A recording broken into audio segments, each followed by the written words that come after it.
This is the mop-up for August 30th, 2023. I'm David Feldman. Earlier this month, the Hawaiian island of Maui was devastated by wildfires. During the first 2 days of intensive coverage, according to Media Matters, America's major networks, that would be ABC, CBS, and NBC, as well as CNN, MSNBC, and Fox News, dedicated a total of 11 hours and 45 minutes of coverage to the wildfires. Now, according to Media Matters, which studies these types of things, those nearly 12 hours of coverage, of covering the Hawaiian wildfires, those 12 hours were comprised of 209 individual segments or stories. And according to Media Matters, only 4% of those segments ever mentioned the link between man-made climate change and the devastation we saw in Hawaii. As we pointed out on this show, wildfires have quadrupled in Hawaii since 2003, and that is because man-made climate change results in less rain, drier underbrush, and that underbrush serves as an accelerant when lightning or a downed power line sparks a fire. Earlier this month, we reported that the waters off the coast of Florida reached record highs, making Florida beaches the hottest on the planet, hotter than anything you'd find in the Persian Gulf. We're talking about hot tub, the same temperature. It's above 100 degrees, like 101, 102 degrees. It's like a hot tub. Greenhouse gases are heating up the waters. And we all know by now that the hotter the water, the more severe the hurricanes. And hurricanes in Florida are becoming more frequent and more intense because of man-made climate change, which the governor of Florida, Ron DeSantis, calls a hoax. Man-made climate change is getting worse, especially in Florida, where nobody can afford homeowners insurance because of man-made climate change. The Sierra Club gives Ron DeSantis a D. And if elected, Ron DeSantis promises to increase drilling and defund the Environmental Protection Agency. As governor of Florida, Ron DeSantis has passed major legislation forbidding, and I wish I were making this up, major legislation forbidding local counties and cities to get their power from sources of energy other than fossil fuels. Hurricane Idalia, a Category 2, is now barreling towards Florida and is expected to make landfall later this morning as a Category 4. Wind speeds in Florida have reached 100 miles per hour as tornadoes have been reported on the west coast of the state. As of right now, the hurricane is 125 miles off the coast of southwest Tampa, although they're not quite sure where exactly it could hit. Perhaps it'll move further west towards Tallahassee. Idalia is expected to pass through Florida on Wednesday and then maybe move north towards Georgia, North and South Carolina. It's going to head towards Georgia, as well as North and South Carolina, and all three governors there have declared states of emergency. The storm is expected to hit Georgia by 8 p.m. later tonight, and then it might gain strength as it goes back out over the unseasonably warm Atlantic Ocean. A special session of the Tennessee legislature that had been convened to address the rising threat of gun violence ended Tuesday night with no legislation passed. The special session was convened by Republican Governor Bill Lee, but due to infighting within his own Republican Party, the session ended without any gun control legislation. There were reports of shoving as Republican Speaker Cameron Sexton tried to leave the building. Well, we have an update on Harrison William Prescott Floyd. He's the 39-year-old former leader of Black Voices for Trump, who was arrested last week, along with 18 other co-defendants and charged with racketeering in Donald Trump's attempt to overturn the 2020 presidential election in Georgia. Of all the defendants, he is the only one who remains behind bars this morning. Everyone else posted bond and left, but Floyd, for some reason, was deemed a flight risk. Out of 19 defendants, only one remains behind bars. It's the black man.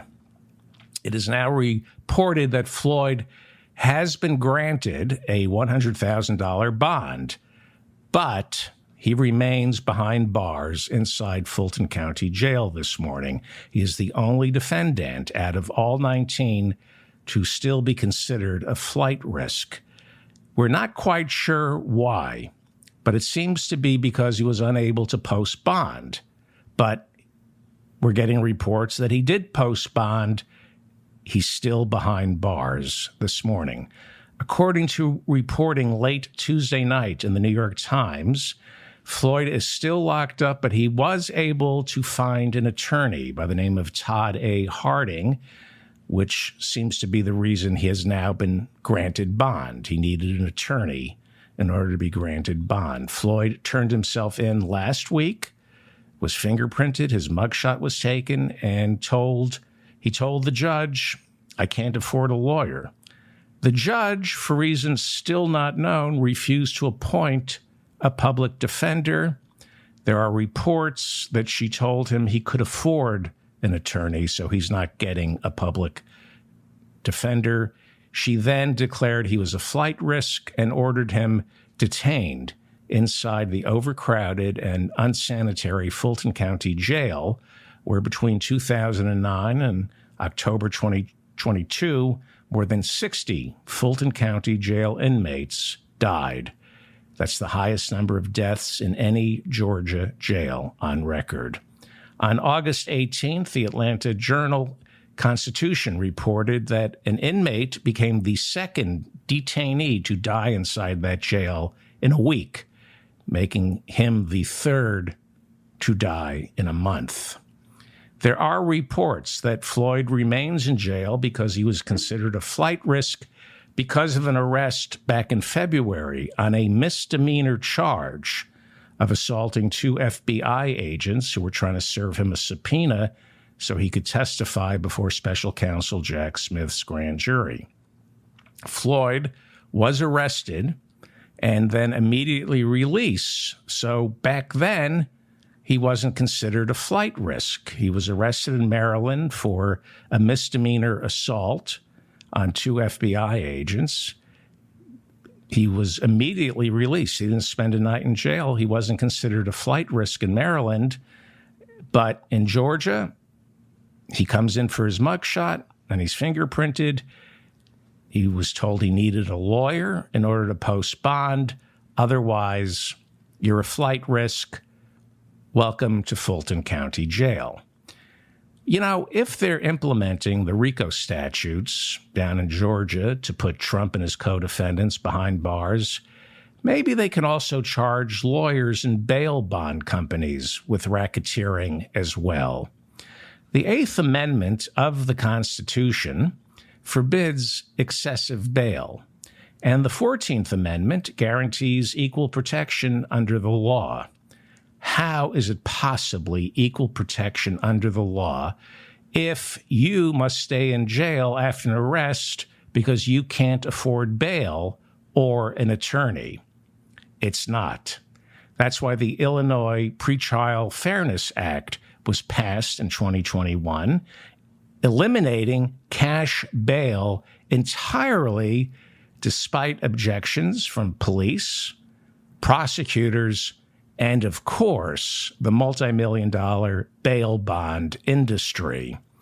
The state Supreme Court of Illinois upheld the law, which means on September 18th of this year, Illinois will become the first state in America to put the bail bond industry out of business, or at least out of business in Illinois.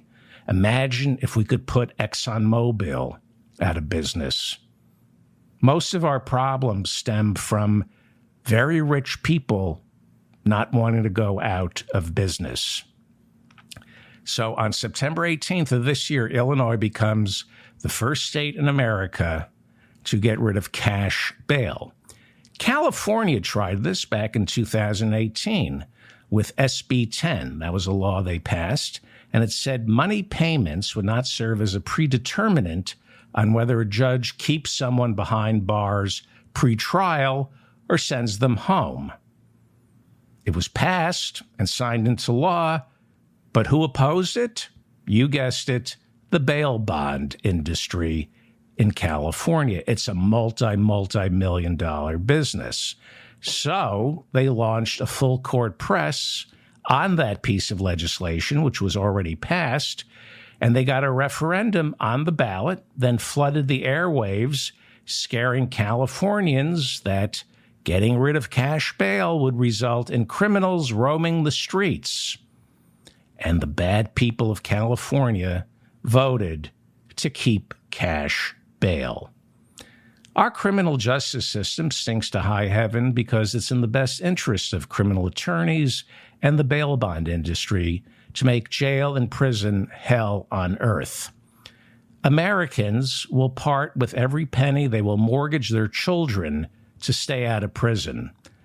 Lawyers know that, and the bail bond industry knows that. Prosecutors know that, and it's why so many people die behind bars, because the people who put people behind bars or are paid to help you not go to prison, it's in their best interest to scare the living daylights out of everybody. They want our prisons to be hell on earth. It is in everybody's best interest, except the American citizen, for our prisons to be death traps. I must admit, I was surprised by the number of my listeners who said Harrison Floyd is a bad guy and deserves whatever happens to him. Many of my listeners wrote and said any black man who supports Donald Trump deserves to go to prison. They said they had no sympathy for him. Well, I couldn't respond to all the comments, but I'll do it right now. Is that what you would teach your children? Because I know they didn't teach me that in elementary school.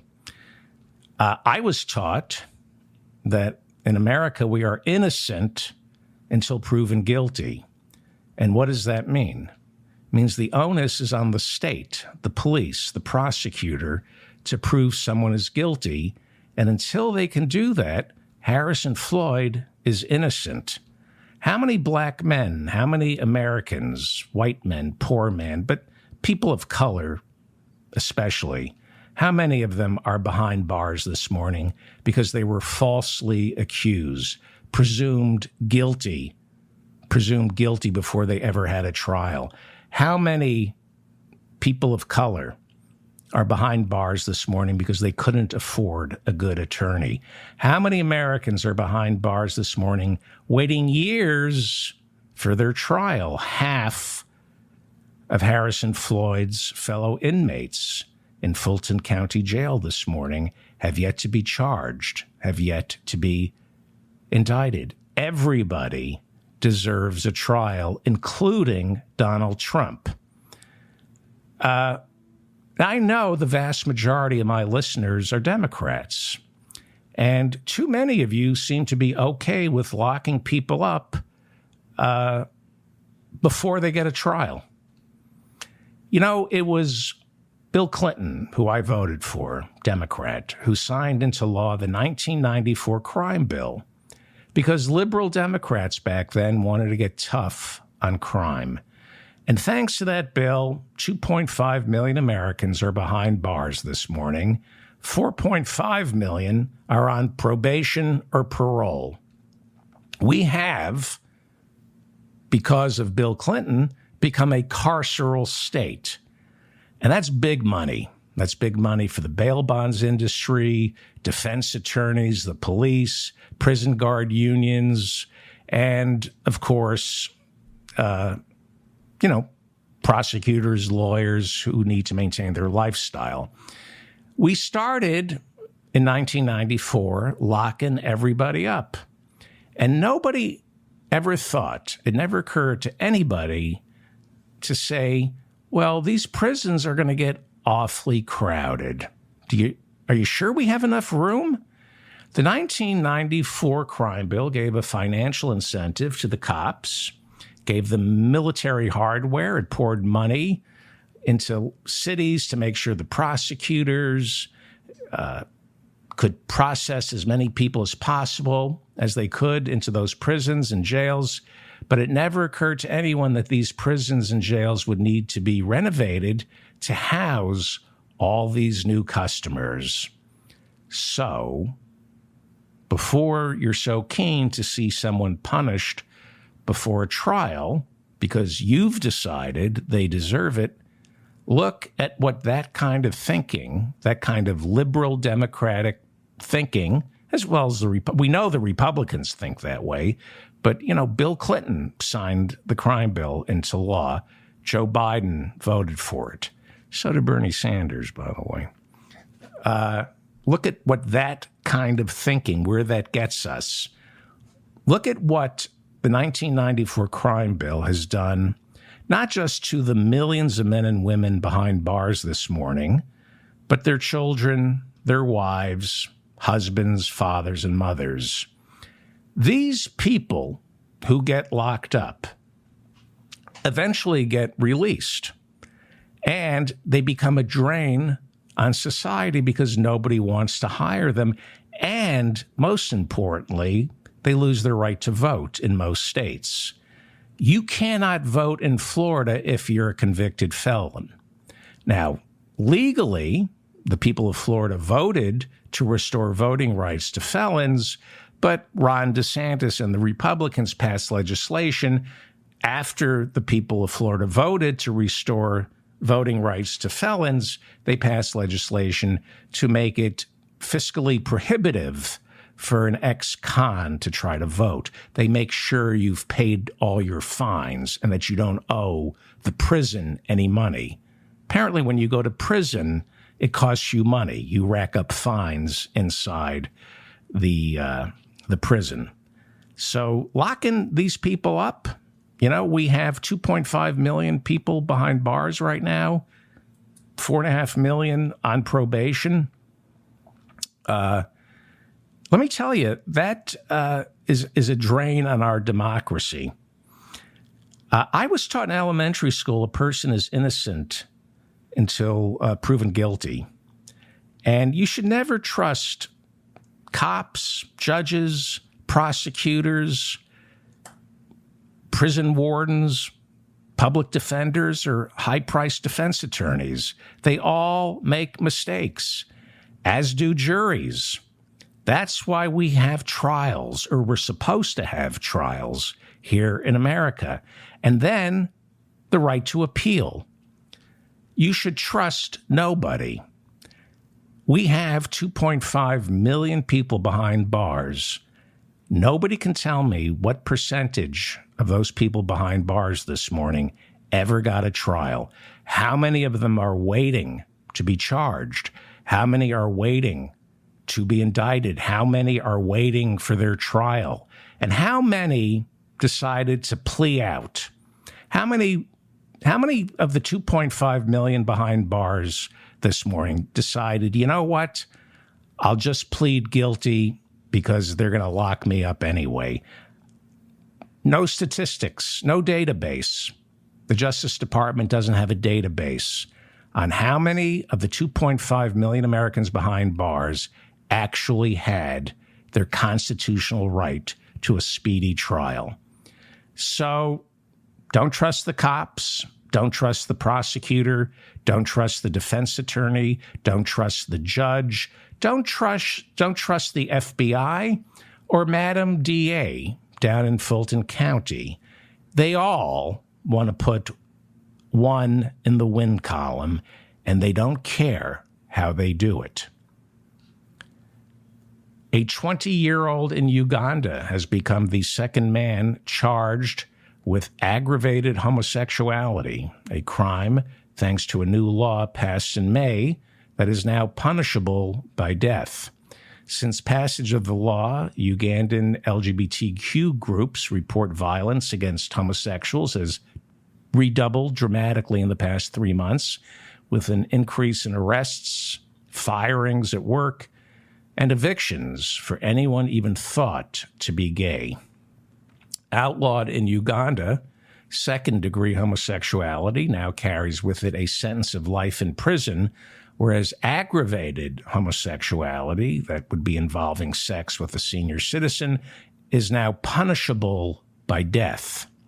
Uganda is primarily a Christian nation, and according to the Chicago Council on Global Affairs, 10 years ago, evangelical Christians began to see that the fight against same-sex marriage in America was a losing battle, and many of them turned their sights on Uganda, one of the most Christian countries in all of Africa. Open Democracy reported back in October of 2020 that evangelical Christian groups have rained more than $54 million on Africa's growing anti-homosexual movement, with more than half of that money targeting Uganda, where homosexuality this morning is now punishable by death. It has been reported that Uganda's new anti-gay legislation that includes the death penalty was written and passed relying on funding from some of these American evangelical Christian groups. Open Democracy also reports that since 2007, evangelical Christian organizations in America have spent $280 million around the globe fueling hatred towards the LGBTQ community while helping them draft laws similar to the one that got passed this year in Uganda. Open Democracy reports that the Billy Graham Evangelistic Association has spent the most spreading bigotry and hatred against the LGBTQ community around the globe. The Billy Graham Evangelistic Association has funneled more than $96 million around the world, promoting bigotry and intolerance towards the LGBTQ community. The Billy Graham Evangelistic Association is run by Billy Graham's idiot son, Franklin Graham, who, when stating his support for George W. Bush's illegal invasion of Iraq, called Islam, the religion of Islam, quote, a very evil and wicked belief system. Franklin Graham said he supported Donald Trump because he said Trump was God's choice. He said Satan, this is Billy Graham's idiot son, Franklin Graham. Franklin Graham, in his support for Donald Trump, said Satan was behind the forces challenging Donald Trump's reelection. Franklin Graham calls homosexuality a sin, and, not surprisingly, he is a strong proponent of gay conversion therapy, which he compares to something as simple as converting a non-believer into becoming a Christian. The Alliance Defending Freedom, whose lawyers have launched several lawsuits in America, pitting the rights of Christians against same-sex couples, the Alliance Defending Freedom has spent more than $21 million spreading bigotry and hatred against the LGBTQ community around the globe. That's why the Southern Poverty Law Center lists the Alliance Defending Freedom as a hate group. Here are some of the leaders of the Alliance Defending Freedom. Dr. James Dobson, you can see him. He's one of the founders of the Alliance Defending Freedom. His focus on family has spent close to $18 million spreading bigotry around the globe. The Federalist Society, a far-right group of extremist lawyers which handpicked all three of Donald Trump's Supreme Court picks, donated close to $6 million Samuel Alito, Clarence Thomas, and Chief Justice John Roberts are also members of the Federalist Society, as is Fulton County, Georgia, Superior Court Judge Scott McAfee, who is currently presiding over the trial against Donald Trump down in Georgia and his 18 co-defendants down in Georgia. The Chicago Council on Global Affairs writes that much of this money spread out by these Christian evangelical associations, much of this money has been spent on arranging conferences where speakers convince Ugandans that traditional marriage in Uganda has always been between a man and a woman, and only a man and a woman. Local preachers are trained by Christian evangelists from America to convince their followers that homosexuality is a sickness that has been spread by the West through colonization. But the Chicago Council on Global Affairs writes that before the British came to Uganda, sexual diversity was part of that country's fabric, with tribes allowing for variegated roles in all sorts of relationships. Turns out it was Great Britain that introduced the anti-sodomy laws when it colonized the Ugandan people, trying to erase the rights of the LGBTQ community.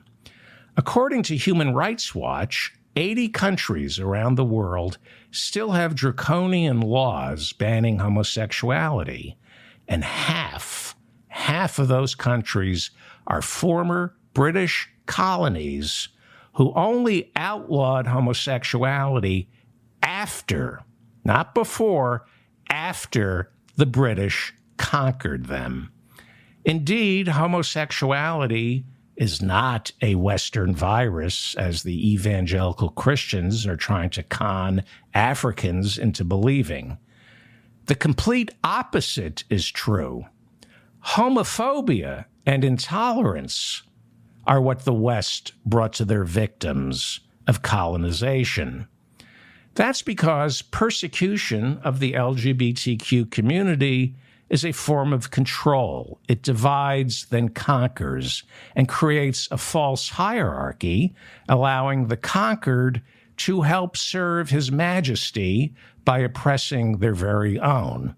It's why authoritarian regimes always begin by targeting people's sexuality. One of the easiest methods of dividing people is doing it along sexual lines. Ron DeSantis knows exactly what he's doing with his bathroom laws. He's making Floridians suspicious of each other instead of him and the dark money funding his party. The Daily Beast has done some follow-up on the Washington Post's reporting over the weekend on the two other men claiming they were sexually assaulted by Matt Schlapp, the chairman of the American Conservative Union that hosts CPAC. If you recall, Carlton Huffman, a GOP operative working last year on Herschel Walker's Georgia Senate run, filed a multi-million-dollar sexual assault and defamation lawsuit against Matt Schlapp, as well as Schlapp's wife, Mercedes Schlapp. Huffman claims that during a visit to Georgia last year, an inebriated Matt Schlapp sexually assaulted him by making, quote, sustained and unwanted and unsolicited sexual advances. Huffman complained that Schlapp groped him and then began to, quote, pound my junk, unquote.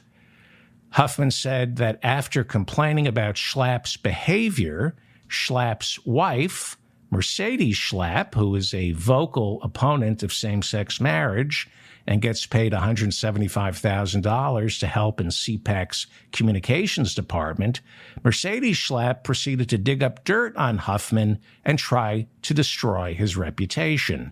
That's why he's suing her as well. On Tuesday, the Daily Beast reported that the Schlapps offered Huffman a six-figure settlement to make this all go away. But Huffman rejected it. Mark Corallo is the Schlapp's new publicist. Corallo is also the official spokesman for Eric Prince, the founder of Blackwater. The publicist Corallo told the Daily Beast that the Schlapps have not offered to settle with their accuser because they have every intention of clearing Matt Schlapp's name in a court of law. Sure they do. Meanwhile, according to the Daily Beast and the Washington Post, there is growing concern about transparency, especially when it comes to the bookkeeping inside Matt Schlapp's American Conservative Union, which also sponsors CPAC. Schlapp is resisting any investigation into how much money CPAC is spending on his legal fees. CPAC's treasurer resigned earlier this year, saying he couldn't in good conscience vouch for the financial statements submitted to the board. And on Friday, a board member stepped down, warning that Matt Schlapp's behavior could make the American Conservative Union subject to a criminal investigation. As I reported on Sunday, David Savavian, CPAC's general counsel, was stripped of his law license in Missouri and Washington, D.C., after being sentenced to serve 1 year in prison for perjury. He was later pardoned by Donald Trump and had his Washington, D.C. law license restored. In the 2020 presidential election, Matt Schlapp was one of the co-chairs of Catholics for Trump. He and his wife Mercedes are deeply religious. So it would behoove the both of them to heed the words of Pope Francis, who in 2020 said, quote, "Homosexuals have a right to be part of the family. They're children of God and have a right to a family.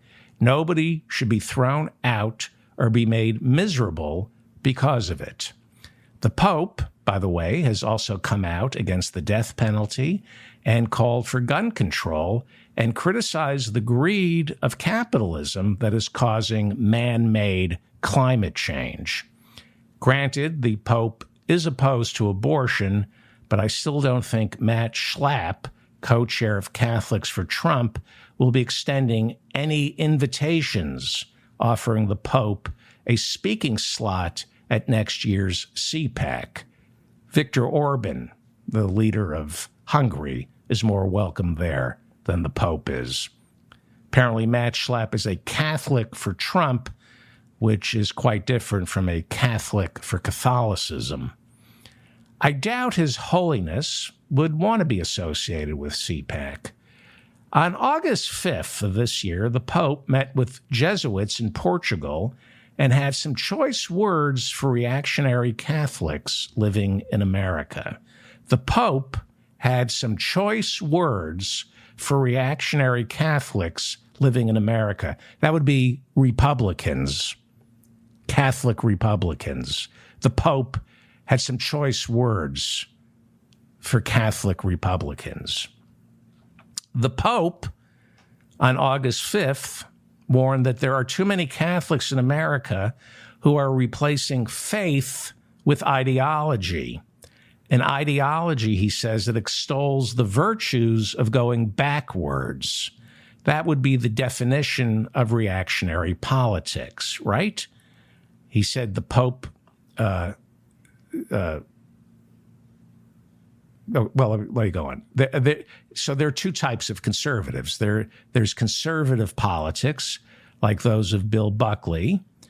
Bill Buckley stood athwart history and shouted, "Slow down."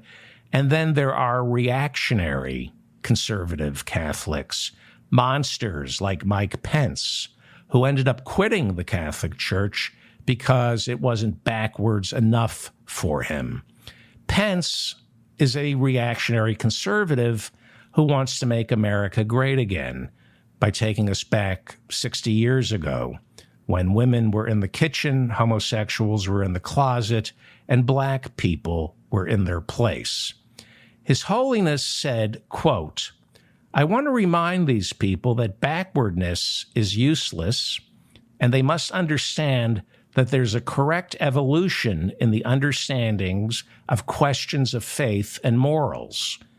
Let me read that again because it's pretty powerful stuff, and it would behoove Catholic Republicans here in America to listen to the words of His Holiness. He said, I want to remind these people that backwardness is useless, and they must understand that there's a correct evolution in the understanding of questions of faith and morals. The Pope said the Catholic religion is not some unwavering monolith. He warned, and this is really interesting, he warned that going backwards doesn't connect you to the roots of the church. Instead, it leads you further astray. Essentially, the Pope is saying the church must evolve, and that going backwards, trying to find the original intent of the church, will only move you further away from it. Food for thought for Matt Schlapp, co-chair of Catholics for Trump. Is there anything you would like to add, Rudy Giuliani? I drink scotch. Uh-huh. Okay. Alcohol. Where's the quote I wanted? So you do not believe that you would drink? Here it is. Anything you'd like to say, Rudy Giuliani? I like scotch. There you go. Anything else? I drink scotch. Yeah. I'll talk about that tomorrow. I'm David Feldman, reminding you to stay strong and protect the weak.